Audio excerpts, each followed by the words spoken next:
พี่น้องเปิดภาพมาเห็นเบาตูนเลยเป็นคนแรกพี่น้องเนาะสบายดีเด้อสบายดีเด้อเอากราบทักทายสบายดีเด้อพ่อพี่น้องเบิร์ดสุขุสุกนพี่น้องเนาะอยู่ที่สวนเบาเตียงพี่น้องแต่ว่าบ่มีคนอยู่พี่น้องนี่สิเอารถเข้าเตือนเปิดประตูบ่ได้ล็อกอยู่พี่น้องนะมาอัปเดตสวนให้อายเพิ่นพี่น้องเนาะอายเพิ่นก็อยากเบิ่งแน่ลงทุนมาหลายแล้วพี่น้องนะแต่ว่ากาแฟนี่งามบ่โอ้ยงามสุดแล้วนี่อยู่สวนเจ้าได้บ่ซำนี้ส่วนบ่ตูนบ่เด้อตัวงามสุดนี่เคลายสุดของบ่เตียงงามสุดอยู่ส่วนบ่ตูนนั่นเลยขี้ลายสุดอยู่สวนบ่อเตียงก็คืองามสุดในสวนเจ้าแม่นประมาณใดงามสุดเลยมีกกหนึ่งกกเดียวถ้าพ่อแม่พี่น้องผู้ใดได้เห็นคลิปบ่ตูนกับบ่ตูนถ่ายกกเดียวแหละไปยามใดก็ไปจับไปบายไปวันซ้ำนี้แบบนี้แบบใดกกเดียวเลย แบบงามสุดในสวนเลยแม่นงามสุดในสวนเลยกกเดียวหั่นซ้ำนี้เอาความจริงเด้อตามที่แบบปลูกกาแฟมาเห็นแม่ปลูกกาแฟเห็นอายปลูกกาแฟบ่มีไผทันสวนบ่อเตียงแต่ว่าไอ้เตียงรู้สึกว่าเราบ่งามแต่เฮาผู้เคยเห็นสวนน่ะเรางามสุดเด้แต่ก็ยอมรับเราลงทุนหลายในใส่ปุ๋ยคันเทียบกับเวียดก็บ่ได้นะแต่ว่านับที่เฮาเห็นเขาเจ้าปลูกมานะโอ้ยอยู่บ้านเฮาบ่มีไผอยู่เฮือนเฮาบ่มีไผแล้วทันบ่เตียงนี่จะเบิ่งกกบ่ตูนพุ่นบักใหญ่งามเด้กาแฟ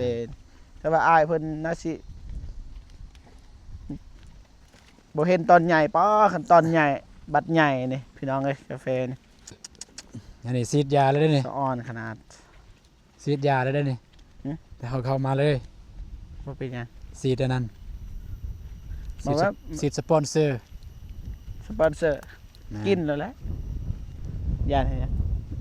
ฉีดสปอนเซอร์เพื่อให้บำรุงกาแฟด้วยบ่ตูนก็สิเฮ็ดแบบนั้นคือกันแต่ว่าสิใส่ปุ๋ยก่อนนี่สิตายแล้วนี่แต่ว่าปลูกแทนแล้วแต่ว่าหม้อนี่มันกำลังบื้นมันกำลังบื้นยาน่ะมันบื้นได้แล้วงามเลยได้เอื้อยเพิ่นเมื่อเฮือนบ่มีไอแดงบ่ได้ก็เมื่อแล้วอยู่หยังเพิ่นก็บอกแล้วเด้มื้อนั้นว่าเพิ่นสิเมื่อบ่ได้เพิ่นอยู่เด้อยู่ซะบ่อยู่เพิ่นอยู่ต่อนะเพิ่นสอยเอาความจริงพี่น้องเด้อบ่เจ็บใช่เปล่าในคลิปนี้เลยแต่ถ้าเอื้อยเพิ่นบ่อยู่เฮาสิไปเฝ้าเองแต่เฮาบ่สัญญาว่าเฮาสิเสียหญ้าเด้อพี่น้องแต่เฮาสิมาอยู่แบบมาเฝ้าตอนเช้าแล้วก็เดินทางต่อมาเฝ้ามาใส่ไฟซื่อๆมาใส่ไฟซื่อมันมาเฝ้าสวนและนอนกลางคืนแต่ว่าถ้าบ่โกสิปรึกษาบ่โกหลังไม้พี่น้องแม่นบ่กลัวกับบ่เจ็บนี่คืออยู่เพราะว่าเฮายังโสดนะถ้าบ่ตูนมันก็บ่ได้มีลูกมีเมียแล้วเฮาสิมาเฝ้าซอยไอ้เตียงเฮาคันบ่ซอยแนวนี้เฮาสิซอยยามใดแต่ว่ามื้อนั้นนี่ลังใหม่ทางอ้ายอนงเพิ่นถามนี่แล้วว่าอยู่แล้วสิอยู่ต่อนะเราก็สิซอยเพราะว่าเด้มีถั่วดอกถั่วดินมีมะเขือมีข้าวโพดอีหยังพี่น้องเอ้ยแต่เพิ่นบ่อยู่พี่น้องเฮาสิมาอยู่เองพี่น้องสิชวนบ่โกถ้าเพิ่นบ่มาเฮาก็บ่กล้าอีกบัดนี้จักสิเฮ็ดจังได๋ล่ะบัดนี้พี่น้องนี่ข่อยมักแบบนี้นี่อุ้ยพี่น้องเบิดเลย ถั่วเบิดหญ้าเริ่มขึ้นแล้วเด้อนี่พี่น้อง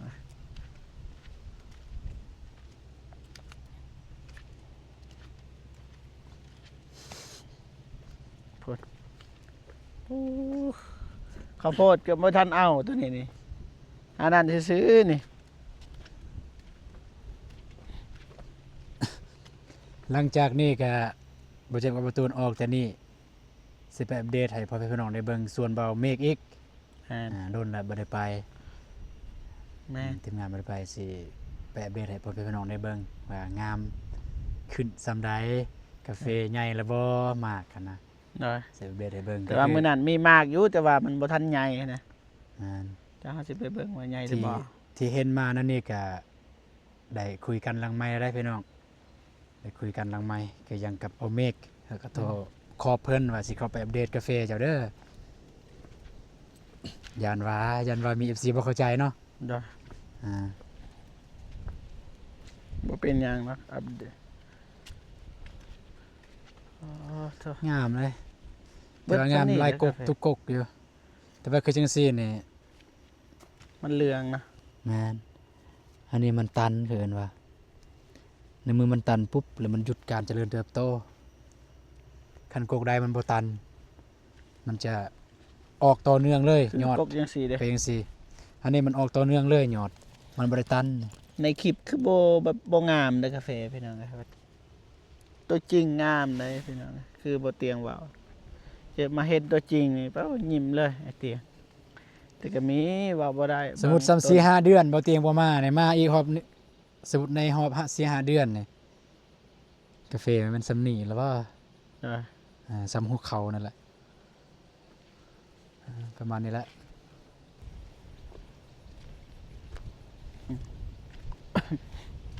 ไปเบิ่งมะกล้วยพี่น้องครับกล้วยที่บ่เจ็บแล้วก็ทีมงานปลูกมื้อนั้นโอ้โหมันสิตายเลยบ่พี่น้องว่าหยังแต่กาแฟนี่ได้แล้วนี่หญ้ามันก็เริ่มแบบนี่แล้วก็ปลงใหม่อีกนี่ปลงใหม่แต่ว่ามันน้อยถ้ามันใหญ่ขึ้นน่ะนับแต่นี่สิบ่ให้เขาเจ้าฉีดยาตัดเอาหวาน ของโบตูนเนี่ยส่วนลายกกแต่สำนี้ นั่นบ่ นะสำนี้อันนี้ของโบตูนนี่ปลูกสำคัญละปลูกพร้อมกัน ตอนนั้นเราสับไม้ไอ้เตียงเลยนี่แหละกาแฟเจ้าไอ้เตียงเด้อคันจะเห็นในคลิปนี่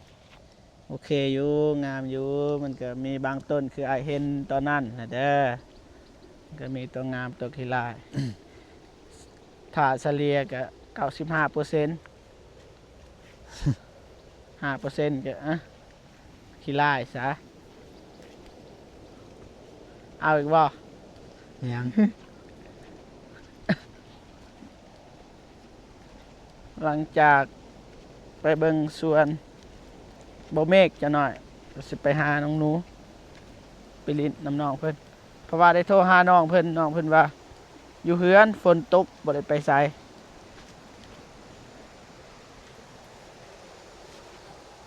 โอ้ยอดนี่ขึ้นไวเลยเนาะ เด้อ ได้หมักอึอยู่เทิงกันมีหมักอึ นี่ แต่ว่าเอาบ่ได้เทิงอยู่สูง นายาแล้วนี่บ่ฮู้ว่ามันสิตายหรือยังอันนี่บ่ตายง่ายดอกหามักแตงบ่ หาไหม บ่มีหมากซ้ มักแตงหันจนออกเบิดเลย ำมีแต่เครือไม่มีหมากนะครับหมากแตงกว่าปอก าแฟก็เบิดจะทำนี่ได้อพี่น้อง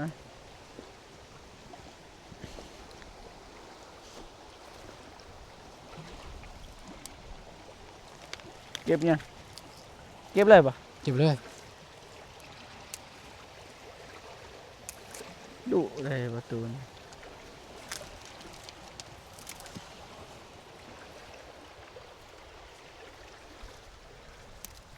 ประมาณนี้เด้อพี่น้องนะนี่ตอนนี้ก็คือแบบเขาเจ้าเสียหญ้าเรียบร้อยเลยแล้วก็หุบไปทิมมันจะเป็นแบบนี้ ส่วนทางนี้นี่ขี้หลักแบบธรรมศาสตร์พี่น้องใครอยากหลักก็หลักพี่น้องใครอยากเอาก็เอานี่ประตูนี่โอ้ลายได้แบบมันขึ้นมาเดียวนับแต่ไอ้ายบ่เมกสิทธิ์ยา มันขึ้นใหม่เด้อนี่ แมนมันขึ้นใหม่บ่เป็นหยังดอกตัวสิทธิ์ยามันหายเบิดนี่ ใส่ อันนี้เหยียบเลย เป็นเนาะ นี่นะนี่ยังน้อยอยู่ อ๋อลายดิ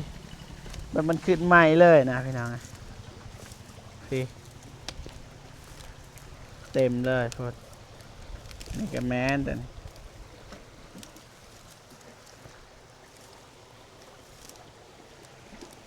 โอ้คนจะไปห่อผุด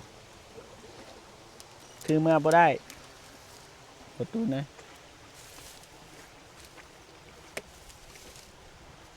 กะว่าสิให้น้องหนูเห็ดอย่าอย่า น้องนูไปเฮ็ดน้องบอมเฮ็ด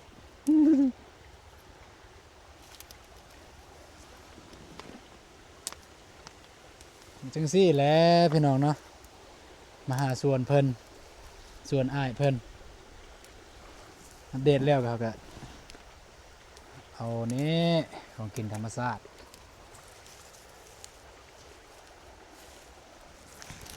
ปลายเกินได้พี่น้องปลายดิ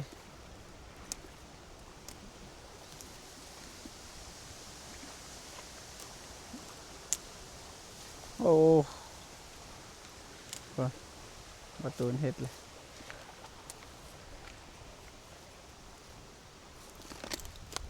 เบิดแล้วบ่จักเนาะ ย่างแล้วจะไปทางนั้น ฝาก เลย เบิ่งนั่นเนี่ยย่าง โอ้ไปรถนี่ไปทางนี้รถ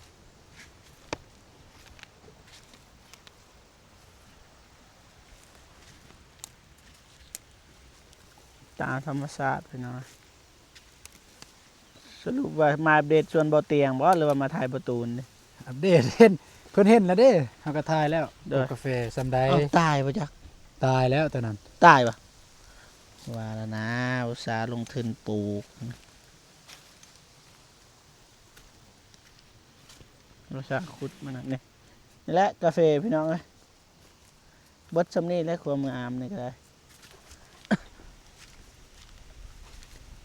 นี่บ่เจ็บปลูกมันนะปลูกก็ทีมงานแล้วนี่บ่ตายตัวนี้ก็บ่ตายตัวนั้นกล้วย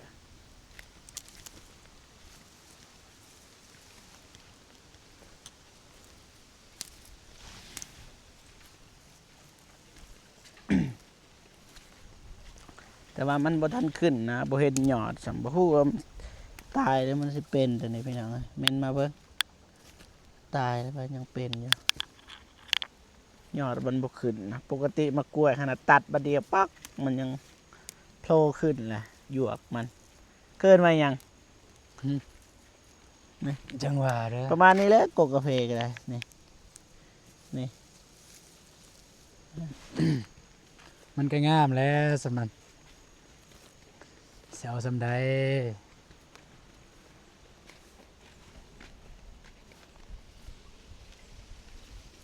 เต็มกำมือเลยบ่ตูนี่ตัวนี้บ่ตายนี่แบบนี้คิดว่า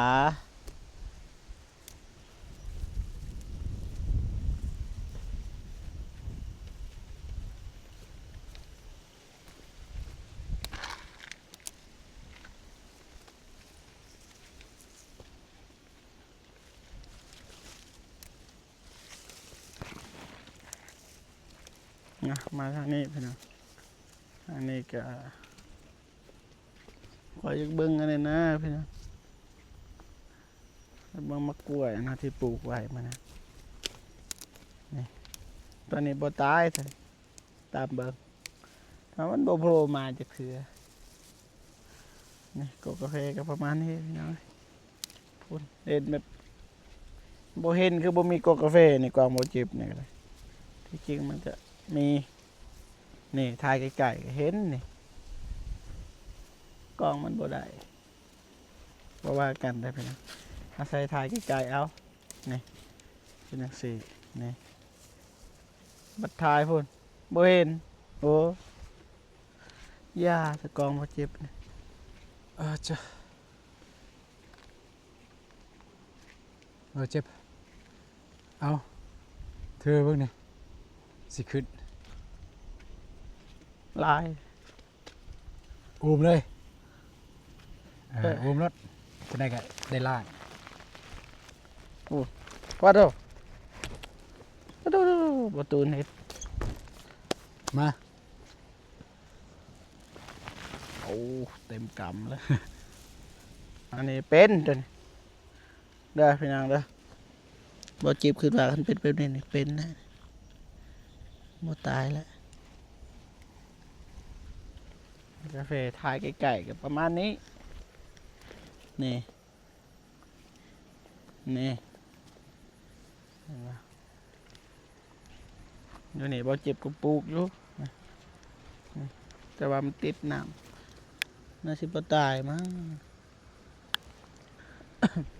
วินหัวได้ก่อนบ่เจ็บพี่น้องผู้ใดที่เบิ่งคลิปบ่เจ็บก็แสดงว่าฮักบ่เจ็บอีหลีพี่น้องเบิ่งได้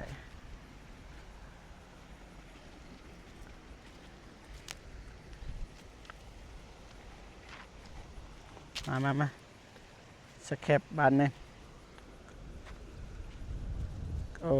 กองพอได้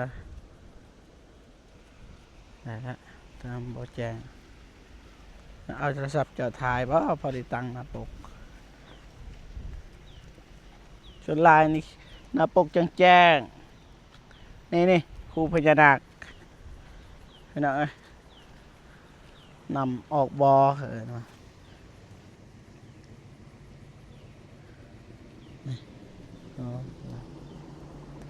ไป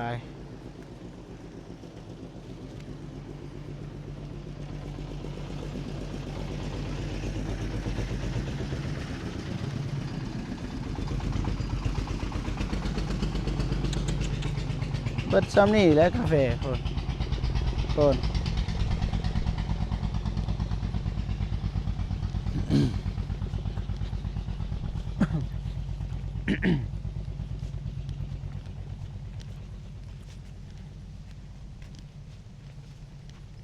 ตัวนี้มองงามแล้ว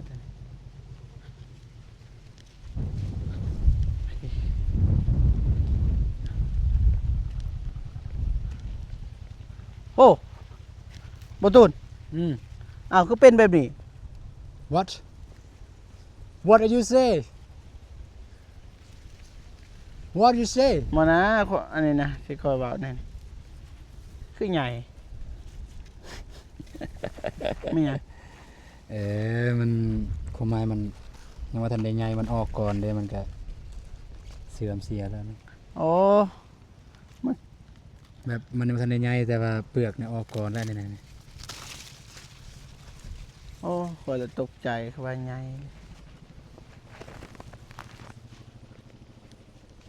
มีอยู่ได้กะปิได้ซื้อไว้เมื่อนั้น กะปิ แต่ว่าอยู่ในนั่นแหละหาบ่มีกระแจพี่น้อง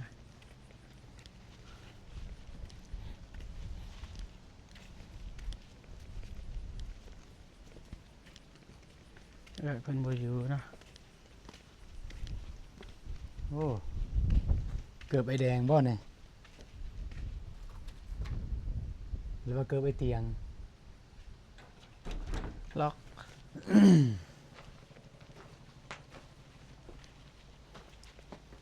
ประมาณนี้แหละพี่น้องเลยส่วนเบาเตียง แจ้งอีกสิมาเอาดีๆจับนะ1 2โอเค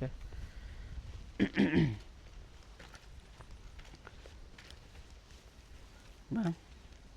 หาเบิ่งมะเขือสิกินบ้างคอยมักกินนี่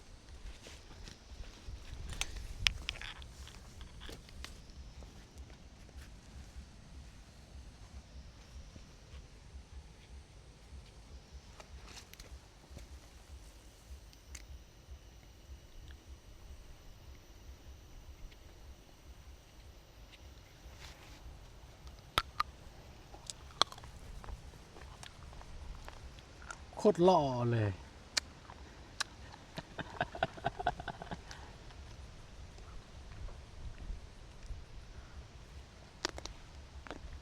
เคยนี่โคตรงามกาแฟจ้ะ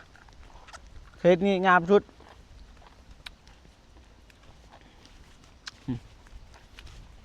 งามสุด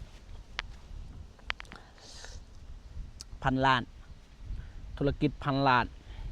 บ่เตียงเลย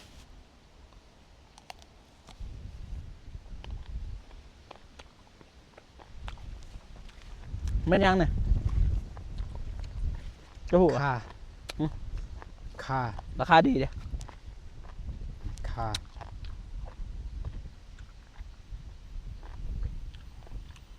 ราคาดี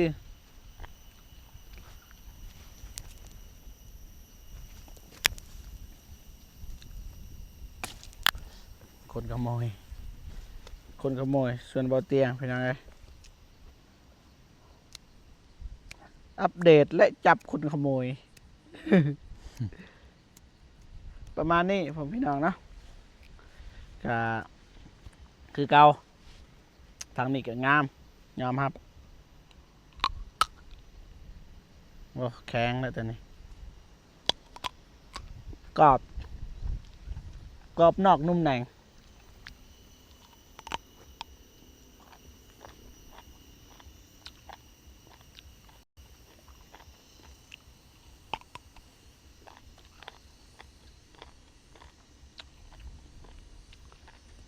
อีก2 ปี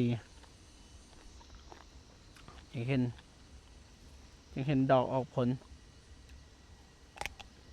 ปีปลายก็เห็นแล้วทำมาหลายก็เลยเจียงนะปีปลายเดี๋ยวเก็บแล้วแต่ว่ามันบ่ได้เต็มเม็ดเต็มหน่วย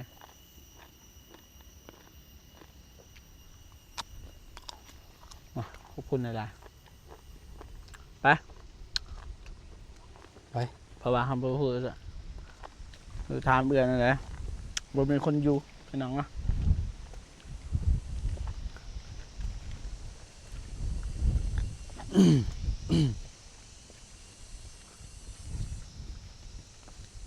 จะเป็นได้ขึ้นเนี่ยพี่น้องเฮาขึ้นในละควรบ่ขึ้นจะสีขาวทางใดแต่ค่อยขึ้นนะพวกเฮ็ดนี่ละครัวเพแต่บ่เจ็บมีวิธีอยู่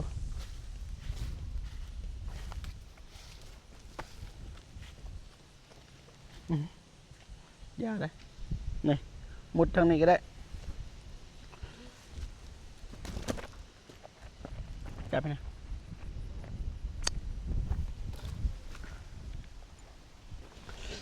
ทางนี้นะเ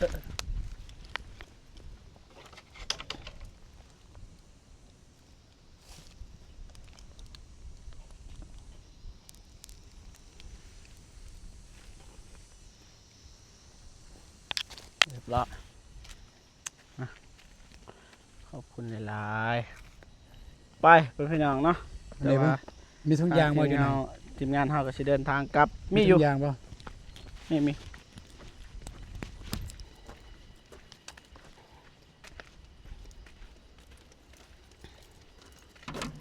กระสอบ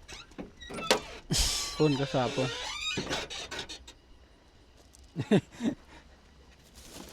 โอเคเพื่อนพี่น้องนะทางเบาเจ็บก็สิจบคลิปก่อนเด้อพี่น้องเด้อจังไดก็ขอบอกขอบใจขอบคุญขอบคุณสิ่งทุกท่านที่เข้ามาให้กำลังใจทางทีมงานตลอดมาพี่น้องนะจังไดก็ขอให้เพื่อนพี่น้องที่เข้ามาติดตามรับชมอยู่เย็นเป็นสุขสุขภาพแข็งแรงขออายุมันคนยืนความเจ็บบ่ให้ได้ความไข้บ่ให้มีปรารถนาสิ่งใดขอให้ได้สิ่งนั้นเด้อเบิดสุขุสุขคนพี่น้องเนาะเจอกันคลิปหน้าพี่น้องเนาะสำหรับคลิปนี้ไปก่อนเด้อพี่น้องเด้อ สบายดี ไปบ๊ายบาย